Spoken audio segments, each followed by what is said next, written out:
आज मी माझ्या लाईफमध्ये एक अशी गोष्ट पाहिली जी ह्या आधी मी कधी पाहिलीच नव्हती फेस टू फेस. तर हॅलो गाईज, मी रोशना, वेलकम आहे तुमचं माझ्या नवीन ब्लॉगमध्ये. आज मस्तपैकी जिमला जाऊन आले.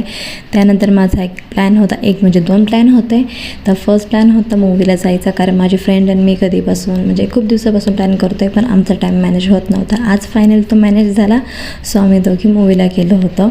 छान अशी मूवी पाहिली. आणि नोटबंदी आपल्या देशात का झाली तर त्याचं रिझन ते ह्या मूवीमध्ये तुम्हाला पाहायला भेटेल.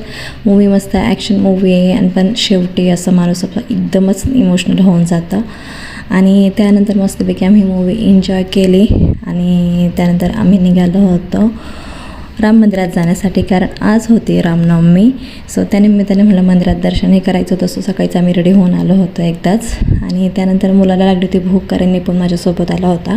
सो आम्ही पहिलं त्याला खायला घायला गेलो. आणि ऊनही झालं तर सो आम्ही मस्तपैकी कोल्ड कॉफी घेतली आणि त्याला फ्राय राईस वगैरे घेतलं, थोडंसं खाल्लं वगैरे. नंतर म्हणलं मंदिरात जायचं.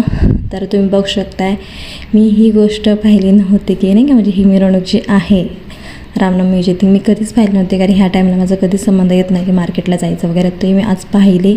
आणि खरं सांगू की जे म्हणतात ना की देवाचं दर्शन आपल्या नशिबात असेल तर भेटतं, तर मला ते खूप छान वाटलं. मला खूप छान असं दर्शन भेटलं. नंतर आम्ही गेलो तरी पण मंदिरामध्ये तिथंही लाईन वगैरे होत्या.